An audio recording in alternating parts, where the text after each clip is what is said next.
Hello friends, आज का हमारा टॉपिक है इंट्रानेज़ल रूट ऑफ डिलीवरी। मतलब इंट्रानेज़ल रूट डिलीवरी सिस्टम के बारे में आज हम डिस्कस करते हैं।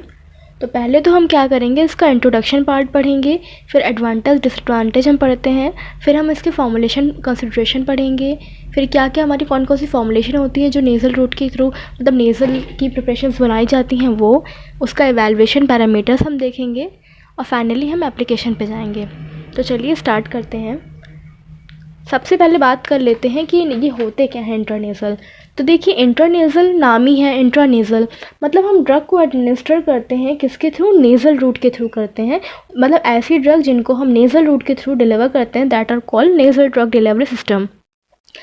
और ये बात सुन लीजिए कि जो नेज़ल रूट होता है वो एक टाइप का अल्टरनेटिव मेथड होता है, इनएवेसिव होता है। दैट मीन्स इसमें कोई भी हार्मलेस नहीं होता है, किसी को नुकसान नहीं होगा। हम डायरेक्टली इसको वो कर सकते हैं, अदर सिस्टम को देखते हुए सिस्टमेटिकली हमारी ड्रग जो होती है डायरेक्टली जाके बॉडी में ब्लड स्ट्रीम में पहुंचेगी। नेक्स्ट है कि ये निडललेस होता है। लाइक सही बात है, इंट्रानेज़ल जो हमारा मीडियम होता है ड्रग एडमिनिस्ट्रेशन का, दैट इज़ अ निडललेस। उसमें कोई निडल की ज़रूरत होती नहीं है। हम फाइनली क्या करेंगे, उसको अपने नेज़ल रूट के थ्रू ड्रग को डिलीवर कर सकते हैं, सीधी बात है। अब आ जाते हैं कि जो भी हमारे इसके एडवांटेजेस क्या होते हैं। तो एडवांटेजेस में पहली बात है कि नॉन इन्वेसिव रूट, मतलब कोई भी हमें काट पाट नहीं करनी, कुछ मतलब कटिंग नहीं करनी है, सिंपल हमारी ड्रग लेंगे और एडमिनिस्टर करते हैं अपने रूट में। दूसरा बताया हमने रैपिड ड्रग एब्जॉर्प्शन, वही ड्रग का एब्जॉर्प्शन बहुत फास्ट होता है। इसका जो हेपेटिक फर्स्ट पास मेटाबॉलिज्म होता है उसमें होता ही नहीं है इनमें। इनका ऑनसेट एक्शन भी बहुत फास्ट होता है।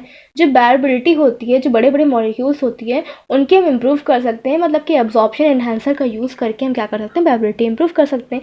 जो नेज़ल की बैरबिलिटी होती है वो बेटर होती है, अच्छी होती है as compare to small molecule. मतलब कि नेज़ल की बैरबिलिटी अच्छी होती है। अगर स्मॉल मॉलिक्यूल्स होती हैं तो नेज़ल के थ्रू अच्छे से डिलीवर हो जाएंगे। कन्वीनियंट रूट है, सही बात है, एक अच्छा रूट है as compare to parent route के थ्रू। ये कंपैटिबल अच्छा रूट होता है फॉर लॉन्ग टर्म थेरेपी के लिए। जैसे ऐसी ड्रग जिनको हमें लॉन्ग टर्म के लिए यूज़ करना है, उनके लिए ये जो ड्रग होती है, जो हमारा रूट होता है, that is a convenient route. अब आज कर लेते हैं इसके डिसएडवांटेजेस। डिसएडवांटेजेस में सबसे पहली बात तो कि ये हिस्टोलॉजिकल टॉक्सिसिटी कॉज करता है। इसका मतलब कि जो हमारे एब्जॉर्प्शन के इन्हांसर्स जो हम यूज़ करते थे ड्रग में, इसी रूट में, वो क्या करेंगे, हिस्टोलॉजिकल टॉक्सिसिटी कॉज कर सकते हैं। और जो नेक्स्ट ये बताया गया है कि जो एब्जॉर्प्शन होती है सरफेस एरिया की, वो कम होती है एज़ कम्पेयर टू जीआई। मतलब जीआई के कंपेरेटिवली जो भी हमारा एब्जॉर्प्शन होता है सरफेस एरिया का, वो कम होता है। और इन्होंने ये बोला है थर्ड वन कि वंस ड्रग, एक बार मान लीजिए आपने ड्रग बॉडी के अंदर इंटेक कर ली, ड्रग चली गई, तो उसको रिमूव करना पॉसिबल नहीं है। आप उसको दोबारा वो बार बार रिमूव आउट नहीं कर सकते हो। नेक्स्ट पॉइंट ये कह रहा है कि नेज़ल ना, मान लीजिए एक नेज़ल इरिटेशन हो जाती है ना, आपके में अजीब सी इचिंग होने लगेगी या आपको इरिटेशन कॉज हो जाएगी। एक पॉइंट ये आपका है risk of local side effect, मतलब जो भी लोकल साइड इफ़ेक्ट्स होते हैं उसका रिस्क बढ़ जाता है इसमें, अगर आप नेज़ली अपने ड्रग को एडमिनिस्टर करते हो तो ये तो आपकी बात होगी पूरा इसका इंट्रोडक्शन पार्ट। आगे बात करी है हमने फॉर्मुलेशन कंसिडरेशन।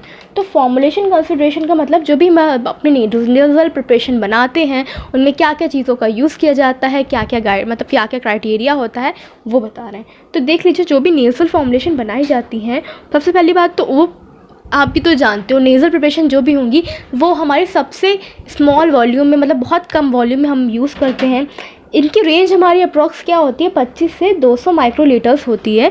इतनी हम रेंज में मतलब इनको यूज़ करते हैं। अब इन्होंने ये बोला कि एक हम आपको जनरल एक बात बता रहे हैं कि ये देखा गया है कि जैसे पार्टिकल साइज़ हैं वो 10 माइक्रोमीटर से भी लेस देन पार्टिकल साइज़ हैं, तो वो क्या होते हैं, वो नेज़ल कैविटी में जाकर डिपॉजिट हो जाते हैं। ऐसे पार्टिकल्स हैं जो 2 से लेकर 10 माइक्रोमीटर की रेंज में आएंगे, वो क्या करते हैं, लंग्स में जाके रिटेन आउट हो जाएंगे।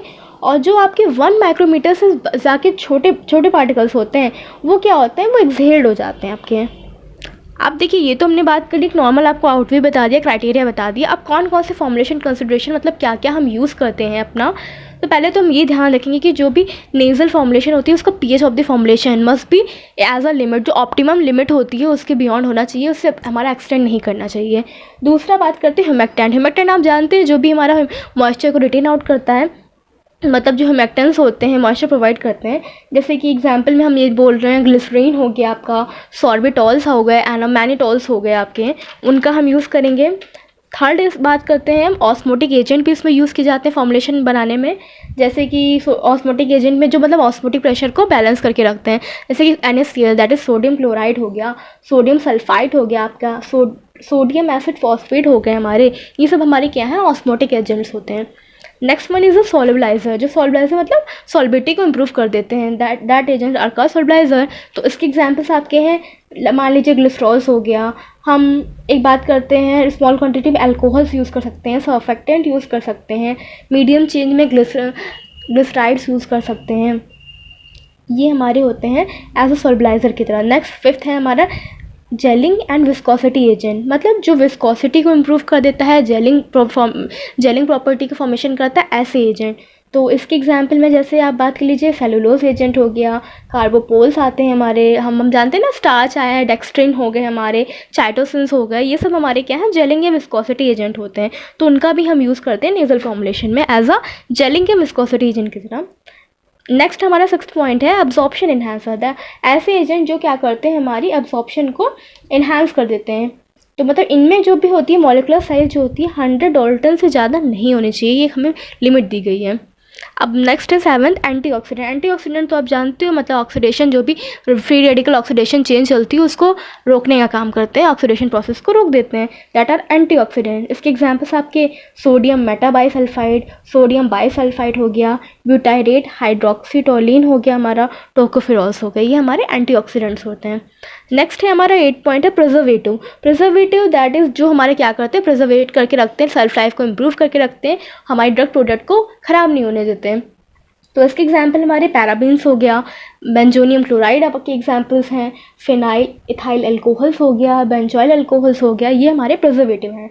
तो जो भी मैंने आपको ये जितने पॉइंट्स बताए फॉर्मुलेशन कंसिडरेशन है, दैट मीन्स अगर जब भी हमें कोई भी नेजल फॉर्मुलेशन बनानी है तो इन चीज़ों का हमें यूज़ करना पड़ेगा, इन चीज़ों से ही हमारी कोई भी नेजल फॉर्मुलेशन का बन सकती है, फॉर्मुलेशन हो सकता है। तो ये तो हो गया फॉर्मुलेशन कंसिडरेशन की बात होगी। आगे हम बात करते हैं नेज़ल ड्रग डिलीवरी फॉर्मुलेशन, मतलब जो भी नेज़ल प्रिपरेशंस होती है उनमें कौन कौन से प्रोडक्ट डिलीवर होते हैं, कौन कौन सी फॉर्मुलेशन बनती हैं। तो इसमें देखिए डिफरेंट टाइप की फॉर्मुलेशन बनती हैं। पहली फॉर्मुलेशन आपकी होती है नेज़ल ड्रॉप। तो देखिए ये तो बहुत ही रिकमेंडेड है, नेज़ल ड्रॉप तो हर कोई ऑलमोस्ट यूज़ करता है। पहली बात तो बहुत सिंपल है, बहुत कन्वीनियंट होता है, नेज़ल डिलीवरी सिस्टम बहुत ही अच्छा हमारा है। इसमें हम क्या कर सकते हैं, डिलीवर कर सकते हैं लार्ज को टू अ लार्ज एरिया। सही बात है, क्योंकि ये एरिया जो होता है आपका नेज़ल ड्रॉप का एरिया, जहाँ से डिलीवर करते हैं लार्ज एरिया में हम ड्रग को डिलीवर कर सकते हैं इन अ नेज़ल कैविटी के थ्रू। लेकिन इस जो हमारे नेज़ल ड्रॉप होते हैं इनका डिसएडवांटेज ये होता है कि इसमें लैक ऑफ डोज प्रिसीजन होता है, मतलब जो डोज प्रिसीजन होता है उसकी कमी होती है नेज़ल ड्रॉप में। तो ये तो नेज़ल ड्रॉप की बात होगी। दूसरा हमारा पॉइंट है आपका नेज़ल स्प्रे। नेज़ल के स्प्रे भी आते हैं ना हमारे, तो जो हमारे नेज़ल स्प्रे आते हैं वो आइदर सॉल्यूशन के लिए भी आता है, सस्पेंशन फॉर्मुलेशन, दोनों के लिए ही हमारे नेज़ल स्प्रे यूज़ किए जाते हैं। तो ये क्या करते हैं, डिलीवर करते हैं डोज को फ्रॉम 25 से 200 माइक्रोमीटर की रेंज में, जो भी हमारे वो होती है डोज, उसको डिलीवर करने के लिए हम नेज़ल स्प्रे का यूज़ करते हैं। थर्ड हमारा पॉइंट है नेज़ल जेल।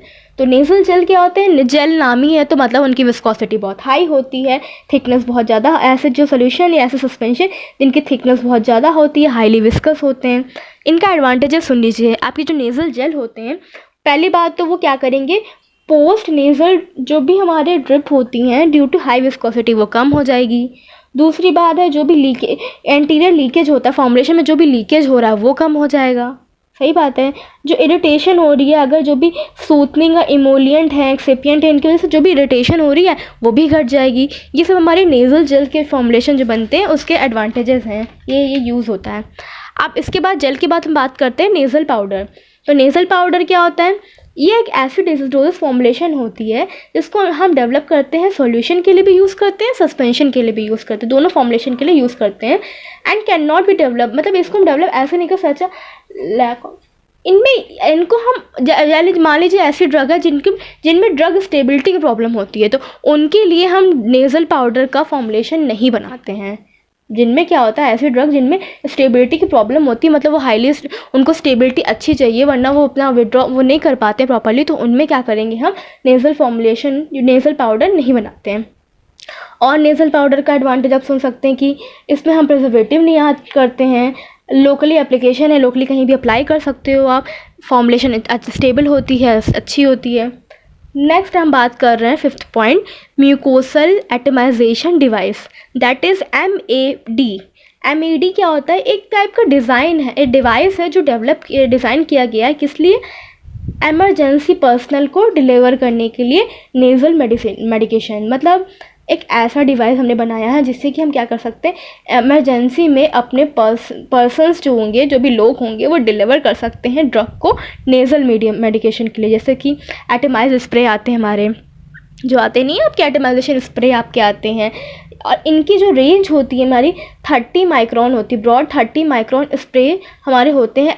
सबसे अच्छा जो कवरेज देंगे वो 30 माइक्रोन के ही हमारे पार्टिकल्स होंगे, तो वो सबसे बेस्ट म्यूकोसल कवरेज देते हैं। अब इनमें ये है कि ये पहली बात तो ये डिस्पोजेबल होते हैं, सिंगल यूज़ के लिए होते हैं। मैट जो हमारे होते हैं फॉर्मुलेशन, पहली बार डिस्पोजेबल है, दूसरी बार सिंगल यूज़ के लिए है। मतलब ऐसे हमारे डिवाइसेस बनाए जाते हैं इमरजेंसी के लिए, अगर ड्रग डिलीवर करनी है हमें पर्सन से तो उनके लिए हम इनको यूज़ करते हैं। बस यही बताया। आगे बात करते हैं हम नेज़ल ऑइंटमेंट की। तो नेज़ल ऑइंटमेंट क्या होते हैं? ये हमारे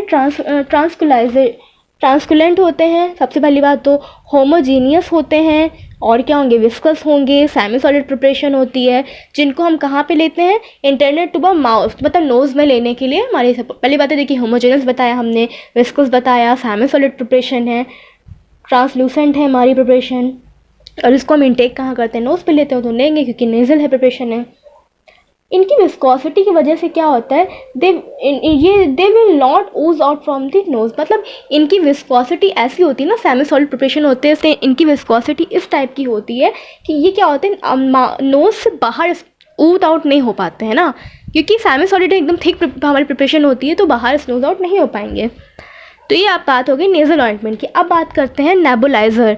जो नेबुलाइज़र क्या होते हैं? ये भी एक टाइप का ड्रग डिलीवरी डिवाइस है, जिसको हम क्या करते हैं, अपने एडमिनिस्ट्रेशन करने के लिए भी अपने ड्रग को किस फॉर्म में करते हैं? एक मिस्ट इनहेल्ड होते हैं, मतलब एक छोटे छोटे ड्रॉपलेट्स होते हैं, इनटू लंग्स में डायरेक्टली मिस्ट इनहेल करने के लिए ये टाइप का डिवाइस बनाया गया है। जो मोस्ट कॉमनली जो नेबुलाइज़र्स होते हैं वो कौन सा है? जेट नेबुलाइज़र होता है, जिसको हम एटमाइज़र भी बोलते हैं। जो मेन एडवांटेज हमारा इस नेबुलाइज़र का ये होता है कि ये क्या होता है, लो ऑपरेशनल कॉस्ट की। इस पहली बात तो ये सस्ता होगा, और क्या होता है, ड्रग डिलीवर जो करते हैं वो अपने नोज़ के थ्रू लेंगे ना, क्या बोलते हैं उसको, स्टीम के थ्रू जाती है हमारी ड्रग, पूरी डिलीवर होगी डायरेक्टली, वो जाके लंग्स पे अफेक्ट करती है। तो एक इसके एग्जांपल में जेट नेबुलाइज़र बताया, एक टाइप की मैंने पूरा डिवाइस बताई है, और इसका ऑनसेट एक्शन दिखाई देता है नेबुलाइज़र का। आप देखते होंगे जो छोटे बच्चे होते हैं उनमें क्या होता है कि हम नेबुलाइज़र लगा देते हैं अगर उन्हें सांस की प्रॉब्लम होती है, तो ऑनसेट एक्शन होता है। आपको देखिए ड्रग डिलीवर करने के लिए ना कोई आपको अंदर से ऊपर से आपको ना कोई बाहर एक्सटर्नली आपको ना कोई ड्रॉप डालनी है, ना स्प्रे करना है, कुछ नहीं करना, डायरेक्टली वो अपना जैसे वो अपनी सांस लेते हैं वैसे उसको भी वो इनहेल कर सकते हैं।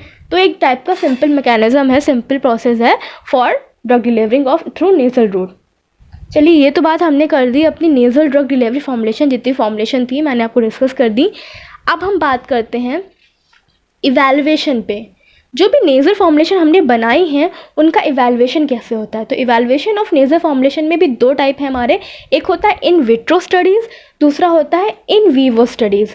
तो इन विट्रो मतलब आउटसाइड द बॉडी के आउटसाइड जो भी हम करते हैं वैल्यूएशन, इन वीवो मतलब बॉडी के अंदर। तो इन वीवो में हमारे फर्दर 3 आते हैं, एक रैबिट मॉडल है, डॉग मॉडल है और मंकी मॉडल्स होते हैं। तो पहले हम बात करते हैं इन विट्रो की। तो देखिए इन विट्रो की बात कर रहे हैं तो एक हम पूरा प्रोसीजर इसका होता है, तो मैं आपको प्रोसीजर डिस्कस करती हूँ इन विट्रो स्टडीज़ का। सबसे पहले हम क्या करेंगे, जो हमारी हम सबसे पहले क्या करते हैं, नेज़ल म्यूकोसा जो हम शिप का लेंगे उसको हमने सेपरेट कर लिया, अलग कर लिया, किससे? सब लेयर से। सब लेयर जो भी बोनीस टिश्यूज़ होते हैं उनकी सब लेयर से हमने नेज़ल म्यूकोसा को अलग कर लिया। अब जो अलग कर लिया उसके बाद उसको हम वाटर से वॉश आउट कर देते हैं, और उस वाटर में कुछ ड्रॉप ऑफ जेंटामाइसिन इंजेक्शन की डाल देते हैं, फिर उसको वॉशिंग कर देते हैं। उसके बाद कंप्लीट वॉशिंग के बाद जितना भी ब्लड होता है सबका सब निकल जाता है म्यूकोसा सरफेस से, और क्या करते हैं उसको हम डोनर चैम्बर के अंदर अटैच कर देते हैं। ठीक है, अब देखिए आपने क्या किया, उसको डोनर चैम्बर के अंदर अटैच कर दिया। तो डोनर चैम्बर ट्यूब जो होती है वो इसको इस तरीके से रखा जाता है कि वो जस्ट टच करे डिफ्यूज़न मीडियम को in the recipient chamber. That means हमने जो हमने डोनर चैम्बर आपको बताया ट्यूब, उसको इस तरीके से रखते हैं कि वो जस्ट हमारे डिफ्यूज़न मीडियम को टच करे जो कि रेसिपिएंट चैम्बर के अंदर है। अब क्या किया, ये हम इसी को प्री डिटरमाइंड इंटरवल पे सैंपल को लेते रहेंगे उस रेसिपिएंट चैम्बर से। प्री डिटरमाइंड इंटरवल मतलब मान लीजिए 0.5 ml इतने, फिर आफ्टर दैट इस इंटरवल पे करते करते अपने ड्रग को निकालते रहते हैं, उसको एम्प्यूल्स के फॉर्म में निकालते रहेंगे। सैंपल को विड्रॉ करने के बाद उसको फिर से जितना सैंपल हमने निकाला उतना सैंपल हम फिर से उसमें डाल देंगे बाहर से। फिर हम उसको निकालते रहते हैं एक डिफरेंट टाइम ऑफ इंटरवल पे। जो भी हमारा डिसाइड होता है, जो सैंपल आएगा उससे हम ड्रग को कंटेंट को निकाल सकते हैं और उसको एनालिटिकल टेक्निक के थ्रू एनालाइज कर सकते हैं। और जो टेम्परेचर इसका रखते हैं वो 37 डिग्री सेंटीग्रेड रखते हैं। क्योंकि एज लाइक डिफ्यूज़न जो हमारा प्रोसेस होता है ना, उसी टाइप की सेम प्रोसेस होती है। हमने किया क्या, जो भी अपनी नेज़ल म्यूकोसा था शिप का, उसको सेपरेट किया, किससे, सब लेयर से हटा लिया, फिर उसको वॉश आउट कर दिया पानी से, और पानी के अंदर कुछ ड्रॉप जेंटामाइसिन इंजेक्शन के लगा रख दी, मतलब जेंटामाइसिन इंजेक्शन की कुछ ड्रॉप पानी के अंदर डाल दी थी। अब जब कम्प्लीटली पानी रिमूव हो जाएगा तो क्या होगा, हम उसको अटैच उस म्यूकोसा सरफेस से जब पानी पूरा निकल गया, फिर उसको हम क्या करेंगे, डोनर चैम्बर ट्यूब से अटैच कर देंगे। और डोनर चैम्बर ट्यूब को इस तरीके से रखते हैं कि वो जस्ट हमारा डिफ्यूज़न मीडियम को टच करे, है ना, जो भी रिसिपिएंट चैम्बर के अंदर था। आप क्या करेंगे, डिफरेंट प्री डिटरमाइंड इंटरवल पे सैंपल को उसमें रिसिपिएंट चैम्बर में क्या करेंगे, निकालते रहेंगे, उसको ट्रांसफ़र करते रहेंगे एम्प्यूल में। फिर जितना निकालेंगे उतना फिर से फर्दर ऐड करते हैं, फिर निकालते रहेंगे। इसी तरीके से हम सैंपल को कलेक्ट कर लेंगे और सैंपल से हम ड्रग कंटेंट निकाल लेंगे by different suitable analytical technique के थ्रू। और जो टेम्परेचर रखते हैं वो 37 डिग्री सेंटीग्रेड रखते हैं। अब आप बात करते हैं, ये तो हमने इन विट्रो स्टडीज़ की बात करी, अब हम बात करेंगे इन वीवो स्टडीज़ की। तो इन वीवो में देखिए हमारे 3 मॉडल हैं, रैबिट है, डॉग है, मंकी है। तो मैं आपको 1 या 2 मॉडल्स के बारे में बताती हूँ। तो देखिए सबसे पहले हम क्या बात करते हैं, रैबिट के बारे में बात कर रहे हैं। रैबिट को पहले हम क्या करेंगे, एनेस्थाइज करेंगे। एनेस्थाइज मतलब उसको बेहोश करेंगे, आईएम इंजेक्शन लगा देंगे। आईएम इंजेक्शन किस चीज़ का लगाएंगे, कीटामीन और ज़ाइलिन का हम एक इंजेक्शन लेते हैं आईएम में, उसको लगा देंगे रैबिट को। अब वो देखिए एनेस्थाइज हो गया, मतलब बेहोश हो गया रैबिट। उसके बाद क्या करेंगे, रैबिट के हेड को अपराइट पोजीशन पे रखेंगे, ऊपर की साइड पोजीशन पे रखेंगे, और जो ड्रग सोल्यूशन होगा उसको क्या करेंगे, एडमिनिस्टर करेंगे नेज़ल स्प्रे। मतलब जो अब देखिए आपने क्या किया, उस रैबिट के जो नेक था, हेड था, उसको ऐसे ऊपर की साइड रखा। फिर हम ड्रग सोल्यूशन को उसके क्या करेंगे, नेज़ल स्प्रे फॉर्म में नॉस्ट्रिल जो होते हैं ना, वहाँ से ड्रग को अंदर डिलीवर करेंगे। अब इस एक्सपेरिमेंट चल रहा है, इस टाइम पे जो बॉडी टेम्परेचर होता है रैबिट का वो 37 डिग्री सेंटीग्रेड मेंटेन रहना चाहिए। और क्या with the help of heating pad आते हैं ना, उनकी हेल्प से हमें उसका टेम्परेचर 37 डिग्री सेंटीग्रेड मेंटेन रखना है। आप क्या करेंगे, जो भी ब्लड सैंपल होगा उसको कलेक्ट करते रहेंगे बाय दी एंडेवरिंग कैथरेट जो होते हैं ना इन अ मार्जिन ईयर।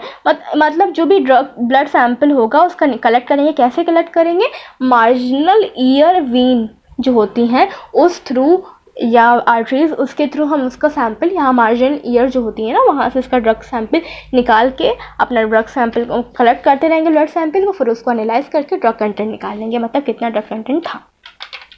देखिए ये तो मैंने रैबिट बताया आपको। नेक्स्ट एक रैट मॉडल भी है, उसको भी अगर चाहें तो रैट में भी हम सेम वे करते हैं, एनेस्थाइज करेंगे अपने रैट को, किसके थ्रू, इंट्रापेरिटोनियल में एनेस्थाइज करेंगे, इंजेक्शन लगाएंगे, सोडियम पेंटोबार्बिटल का लगाते हैं। अब इसके बाद करेंगे उसके नेक को साइड पे इंसिजन करेंगे, मतलब हल्का सा उसमें कट करेंगे, इंसिजन करेंगे नेक के साइड पे, फिर जिससे कि trachea cannula and the trachea is cannulated with a polyethylene. और जो भी उसका, अब देखिए जो ट्रेकिया आपका दिखेगा यहाँ पे नेक के पोर्शन पे, उसको हम कैनुलेट कर देंगे पॉलीथाइलिन ट्यूब से।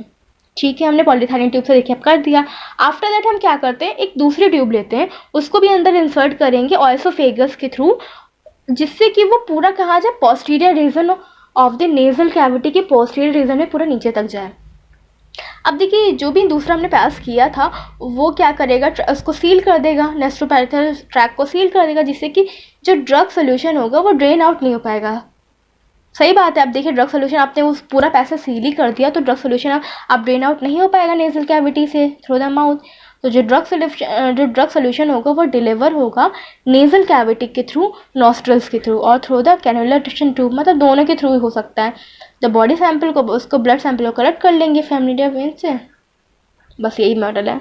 अरे दैट इज़ सिंपल मॉडल। मैं आपको बताऊँ एक वे में कि इन्होंने ये कहा है कि रैबिट को पहले एनेस्थाइज करना है इंटरपेरिटोनियल के थ्रू, इंजेक्शन के थ्रू। जो इंजेक्शन होगा सोडियम पेंटोबार्बिटोल का होगा।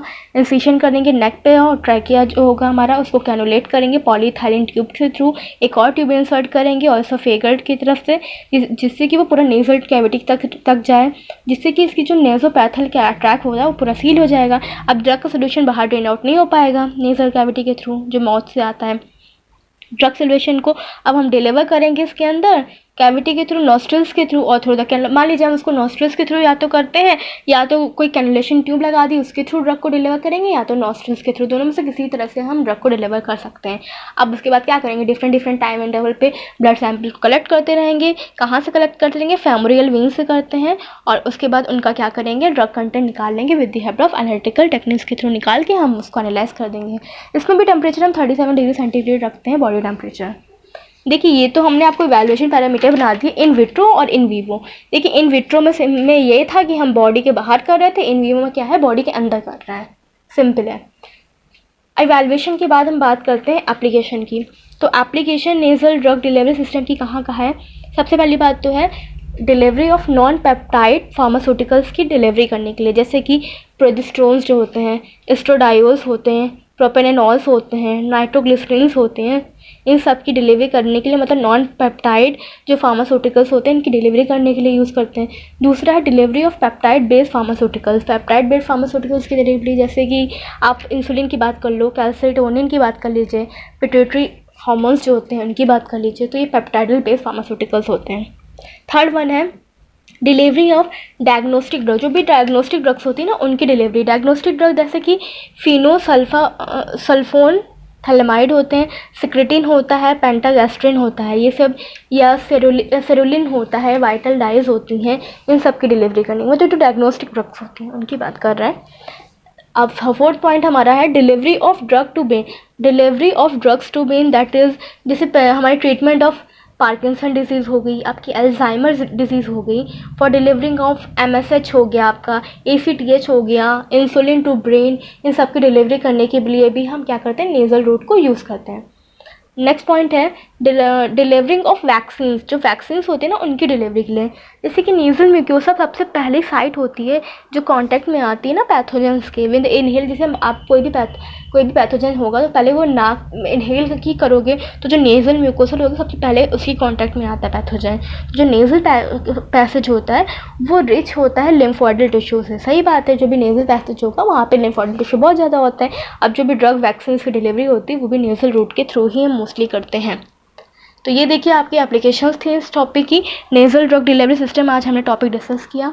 अगर आपको कुछ क्वेरीज हों या कोई टॉपिक समझ में ना आया हो तो आप मुझसे कमेंट सेक्शन में पूछ सकते हैं। मिलते हैं नेक्स्ट वीडियो में, तब तक के लिए कीप स्टडीइंग।